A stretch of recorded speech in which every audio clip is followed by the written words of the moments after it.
Hey, folks. So, time to find out what we're made of. What this team's going to look like.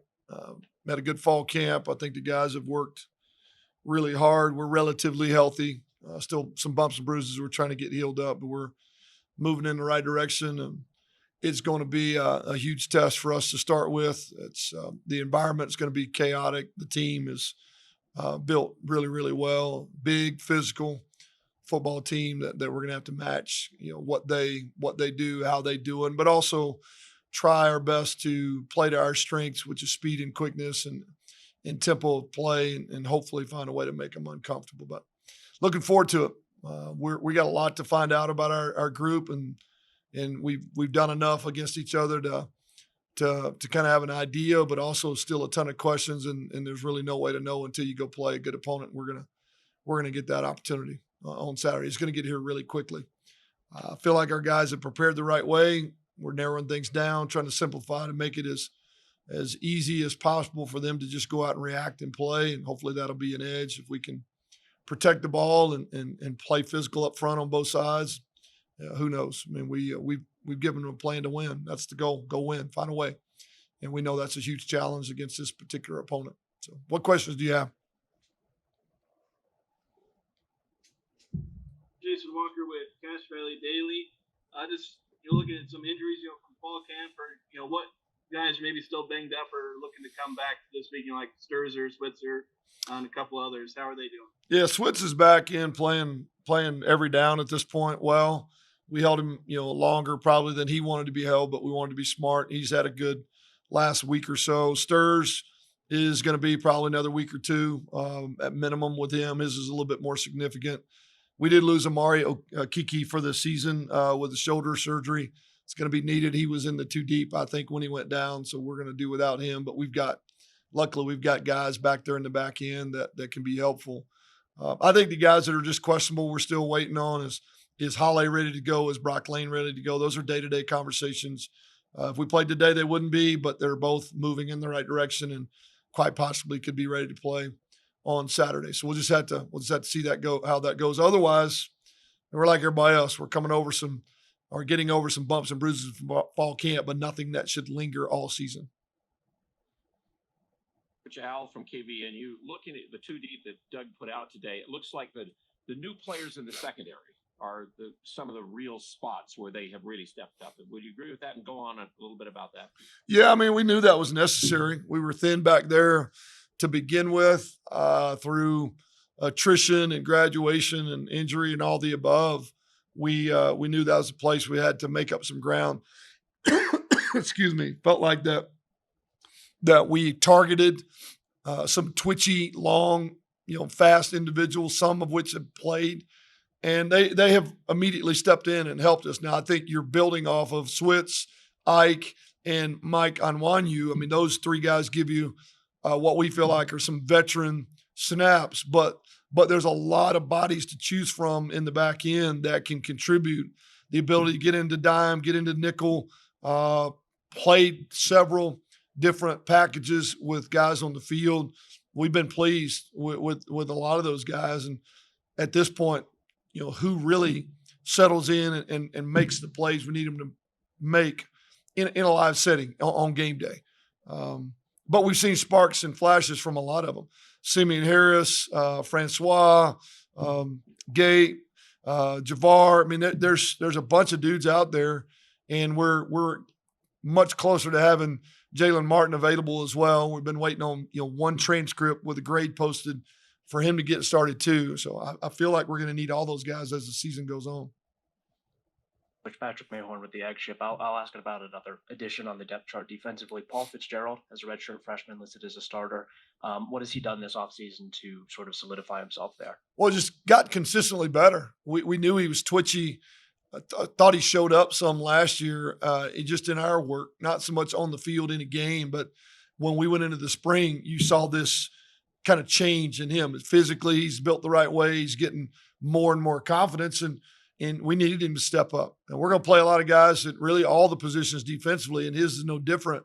But he has proven to be way more consistent and understands what we're asking him to do at a level I think last year as a freshman he just wasn't ready to do. Anderson, Jason Turner from the Herald Journal. I just wanted to ask you, were there any guys heading into fall camp that maybe you weren't, that ended up making the two deep, that maybe were a little bit of a surprise to you, and what did they do to kind of solidify that for themselves? You know, Joe would probably have to answer that question for you a little bit better defensively. I do think, though, I think Fitzgerald has been a surprise at how impactful he seems to have been. We kind of expected to get some veteran play out of Blaine Spires, even though he was out a little bit in the back end. Some of those DBs we just talked about, we knew that we needed him to come in and be helpful immediately.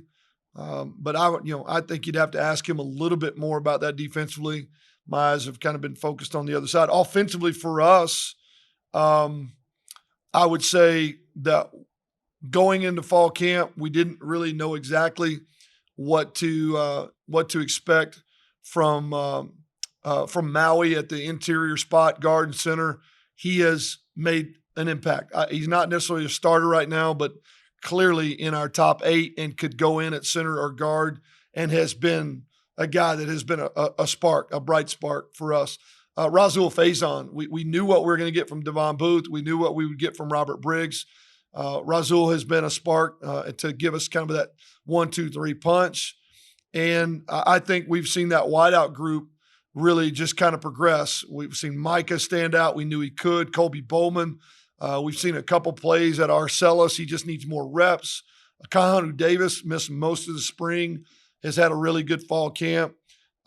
Feel like Otto Tia has had his best practices of his career already. So we feel like out there, that group has given us a lot more opportunities than maybe what we had previously. Hey, Coach, Ajay Salvesen, Aggie Sports Radio Network. This defense obviously ranked in the top 10 in the country for Iowa last year in a lot of major categories. They bring back a lot of that talent, including a couple of good defensive backs. What have you seen out of them defensively? Well, as good as they are in the back end, and they are, there's no doubt. Just it starts up front. They're able to move the line of scrimmage back to the quarterback's lap. They rush the passer and really just dominate most fronts that they play against, and that's why they're able to keep the scores down like they do, create turnovers at a high number. So, I mean, it's a huge challenge for us up front to get bodies on them. Stay ahead of the chains is going to be critical. Getting the first down is going to be critical. You'd like to think that we can make them uncomfortable with the way we play, spread out, and playing at tempo, but you got to have some positive plays for those things to even matter. So, we're going to be tested. Maybe the best defense we'll see all year. They're one of the best in the country for a reason. We don't exactly know who to expect to line up with the suspensions, and obviously they lost some key players to the NFL. You don't know what kind of injuries they're dealing with. But I know this: whoever they line up, it'll be a challenge, and we're going to have to go out and earn it and try to have efficient plays early in drives to create tempo to hopefully make them uncomfortable. I hope that's possible. Derek Franson with 106.9 The Fan.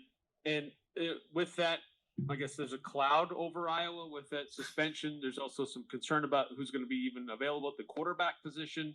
Seems like there's a lot of uncertainty and a little bit of controversy surrounding Iowa. How does that affect you guys in your preparation for them with what you may be seeing on Saturday? Really has very little to do with our prep. We're still figuring out who we are. A lot of unknowns, a lot of new bodies that haven't played a college game, especially not in the environment we're fixing to throw them into. So way more focused on us than we are them. We know they're going to be as big a test as we've seen.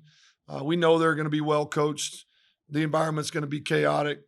Whatever quarterback they throw out, we got to defend. The offense is not going to change drastically because one or the other quarterback is playing. They've recruited some good transfers. We're expecting more speed than we've seen on film, but ultimately kind of their MO is who they are, and we've got to be better at defending it than they are running their offense. We got to be able to control their defensive front regardless of who they put out.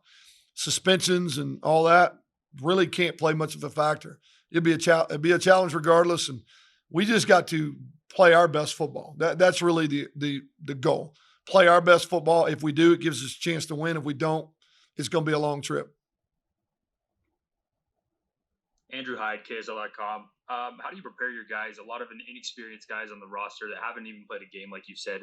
How do you prepare them to jump into something like Iowa, where you're playing in one of the most chaotic environments in the country? Try to simplify things and keep it in bite-size pieces. We know we can't open the playbook open, wide open. We got to put them in positions where they at least have some confidence.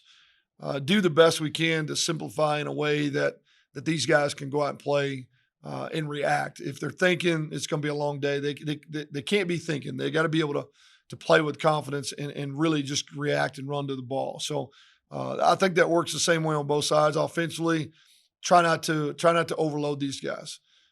Do things that we know that we're familiar with, that we have confidence in, and then ultimately, guys are going to have to make some plays. The environment's going to be crazy. There's no way to prepare for that. We're going to have to try to kind of ride that wave early, and hopefully can avoid the big mistake. And as guys settle in and settle down, and we get an idea of exactly what we're up against, hopefully we're in a position to make a game of it. You may not, you're not going to win the game in the first quarter, but you can definitely lose it.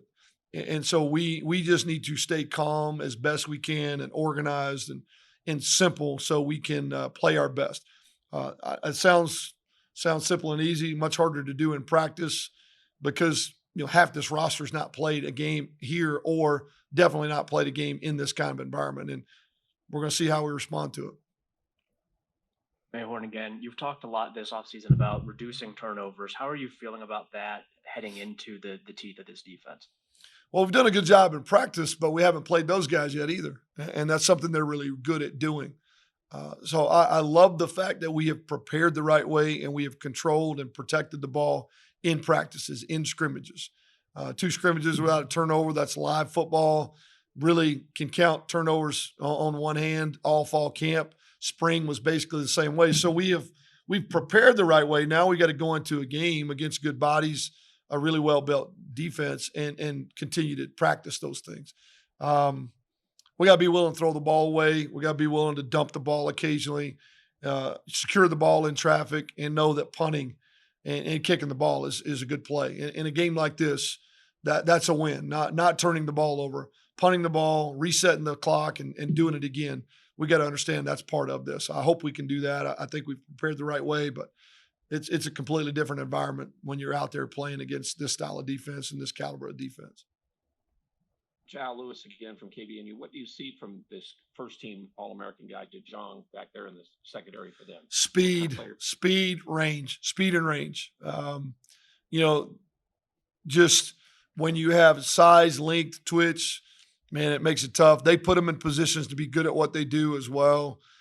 We can't overemphasize where he's at necessarily, but at the same time, be aware when our matchups are clearly better in other places. But I just see a guy that can cover a lot of ground, tends to not be out of position, knows what they're doing. You can tell they know how they all fit together. Very rarely is a guy out of position. Now, we may make a guy miss, a guy may make a play, but you don't see him out of position often.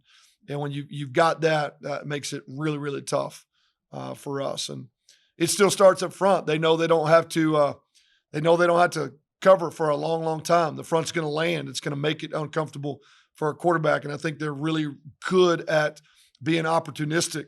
The front making a quarterback rush or push the ball in places they shouldn't, and the back end gets to the ball. They do a great job of getting to the ball. Eric Franson with 106.9 The Fan one more time.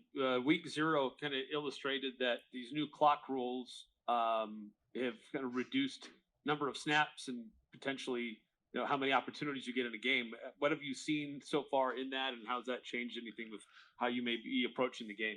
Yeah, we kind of expected that. We felt like it was going to rob maybe a drive per half, 10 plays or so a game.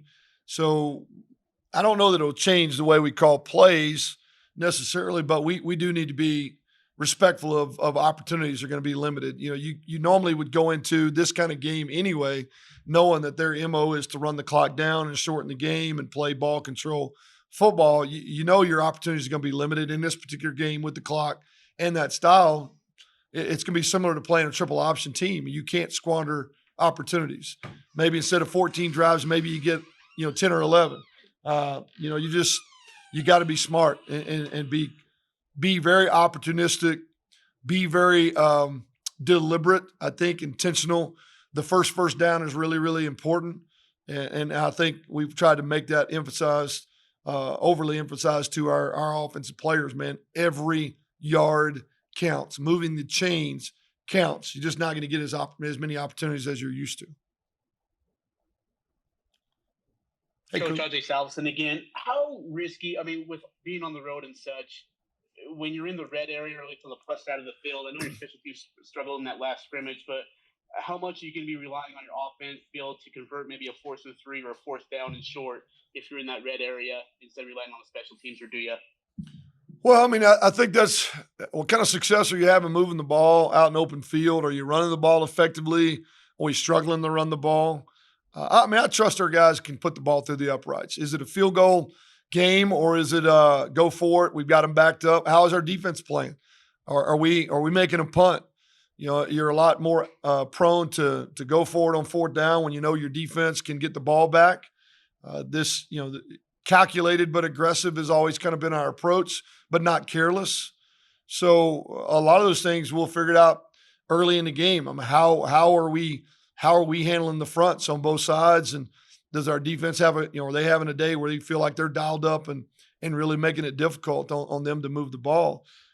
So we obviously analytics are involved, but we don't really know who we are yet, and we don't know who they are yet. We haven't seen a lot of ball yet.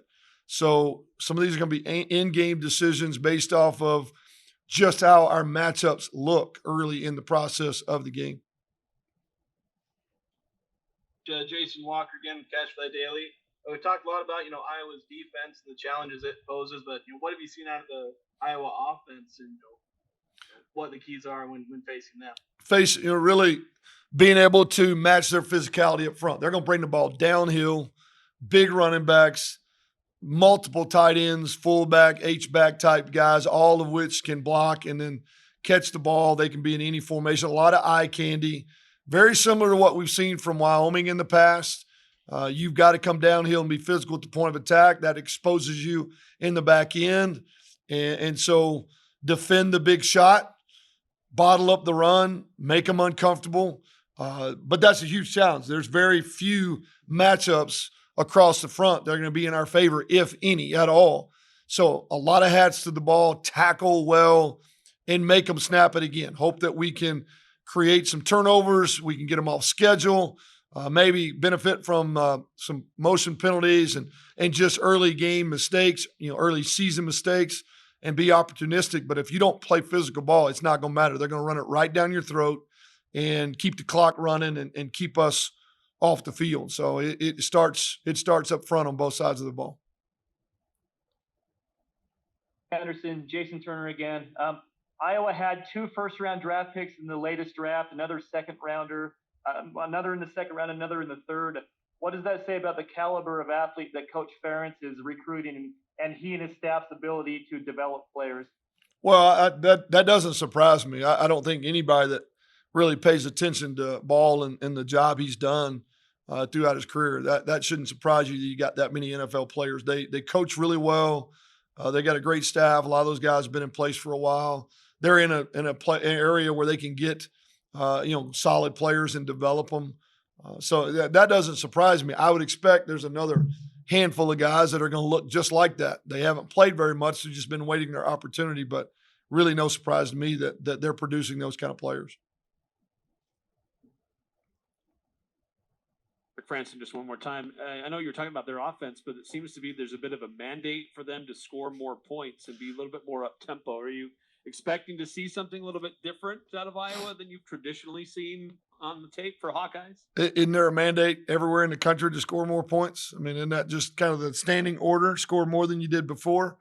Yeah, I mean, they obviously brought in some transfers, the new quarterback, if he's healthy and playing, a lot of pressure on them, I get, to score more points. But ultimately, you play within the framework of what your team is built around. They're built around defense and special teams and an offense that doesn't turn it over, that plays physical ball and is opportunistic. So I don't think we're fixing to see some wholesale change. Now, you always anticipate game one that you could see a little bit of everything, but They kind of who they are. That's what they believe in. It's what's allowed them to be really, really successful.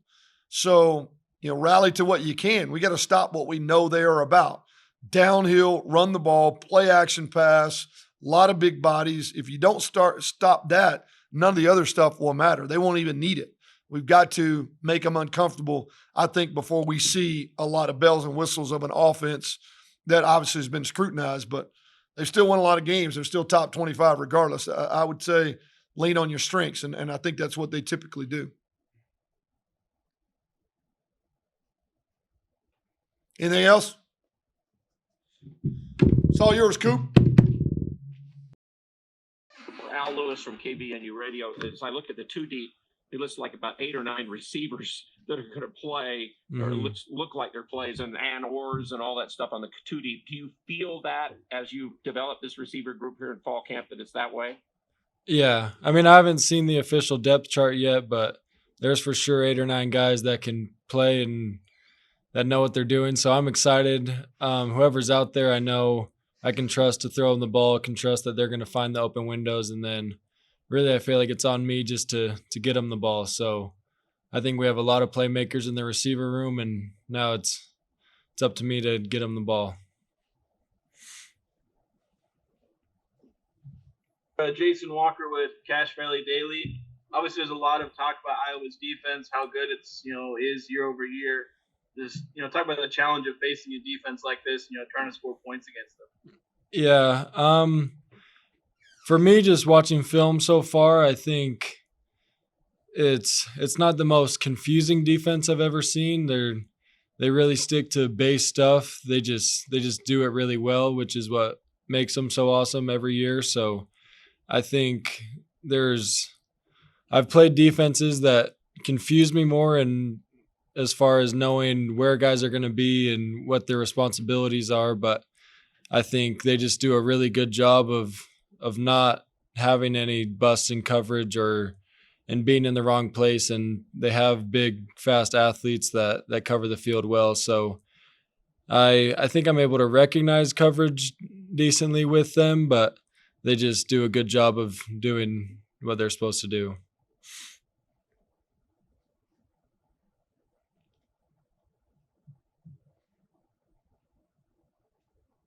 I'll ask another one, I guess, about the running back depth chart. Obviously, got kind of, I think Robert Briggs and Devon Boots are listed kind of as far as starting. But do you think that running back room could go 3 deep as far as guys you expect to get snaps each week? Yeah. So it has Rob and Booth as the starters, and then Rasul And as a Rasul third. as the third. Do you think all 3 of them could end up getting snaps like on a game by game basis? Yeah, I think all 3 of them will play for sure. They've all been rotating what seems like equally to me throughout fall camp. So I think they've all done a really good job, and I think if any of them are out there, it's going to be tough on whatever defense we're playing. They can all run hard, and they all catch as well. For RJ Salves, Aggie Sports Radio Network, their defense for Iowa is pretty talented. Obviously, ranked in the top 10 in turnovers and a lot of major categories stat-wise. What are you seeing out of them, especially their defensive backfield? I mean, yeah, they create a lot of turnovers, make a lot of big plays, and hold teams to not very many points. And obviously, our goal as an offense is to not have any turnovers and to score a lot of points. So I think it will be an awesome test just right off the bat to see what this offense is really about this year. And I think it will be a really tough battle, but if we come out on top, then I think we can go into the season with a lot of confidence. Again, Cooper, Al Lewis from KBNU. Can you just make a comment or two about the offensive line that's come together now in front of you? It looks like Tavo is listed as a starter right now. I know Maui can play some in some of those spots. What do you see? Frias, brand new. What do you see up front? Yeah, I think we lost a couple key guys with Dolphin last year and Big Fred, but I think some of the guys we brought in and some of the younger guys coming up have really stepped up, and they're coming together, working together, and starting to really dial in with their assignments. So there's not guys coming free ever, and they're at least getting hands on someone and with just by doing that, I should be able to get the ball off, whether it's a hot route or a quick slant or something. I think as long as there's a guy on a guy, then we should be just fine.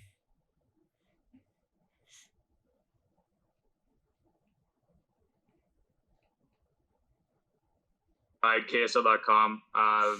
Probably nobody knows the Utah State defense better than you do after you've been playing against them all fall camp. How do you feel like they'll fare against Iowa's offense in such a difficult environment? I'm excited to see it. I think spring ball was tough just with getting so many new players, new coaches, and then trying to play in spring ball was difficult with, especially they mix a lot of looks up and try to disguise different things. So I think spring ball was rough, but throughout the summer they really locked in. They did their player run practices, and throughout fall camp they've looked really clean and hardly ever have a guy in the wrong spot. So I'm excited to see how it goes against someone who hasn't been playing against them all summer and spring. So I think I got a decent look at it, but I guarantee it will be confusing for new teams.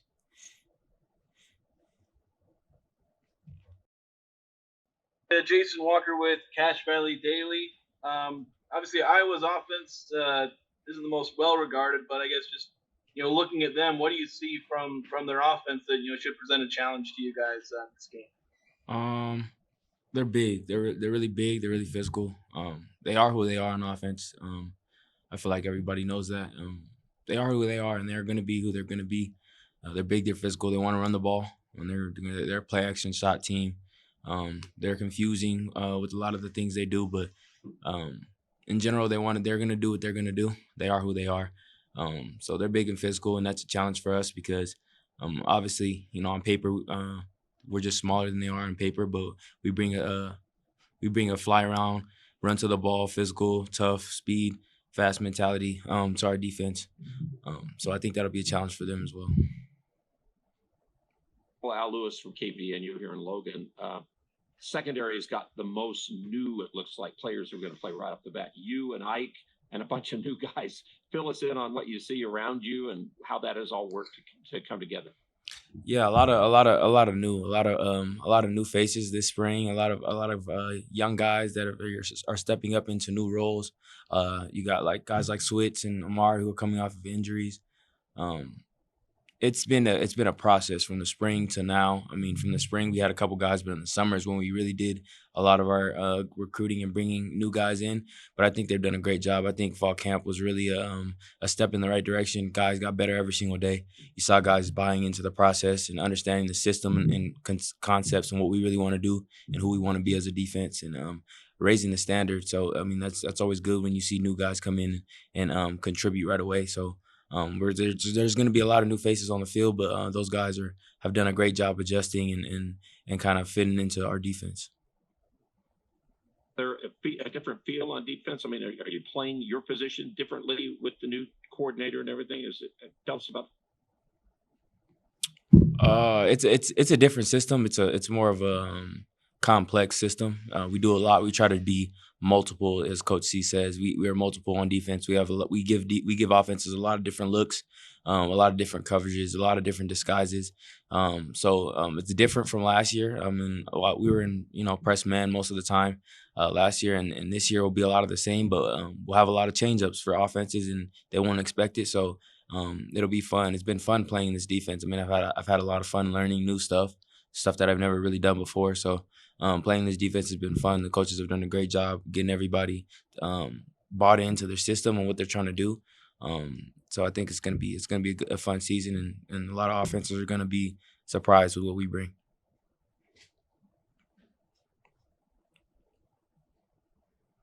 Yeah, Jason Walker again. You mentioned the complexity of the defense. Has that been a challenge this offseason? Trying to get everybody to learn that and be ready, by this game.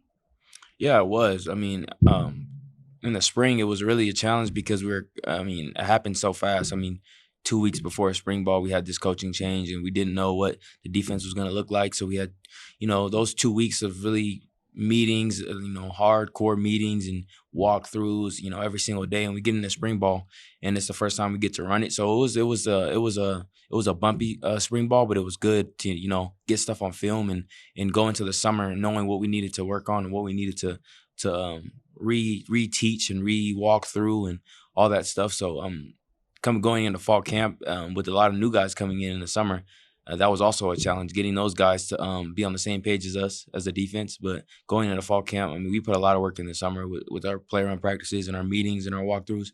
So going into fall camp, we really had a good idea of what we wanted to do. It was just polishing the fine prints and the details and really the techniques. But conceptually, I think everybody has a really good understanding of what we want to do and who we want to be as a defense.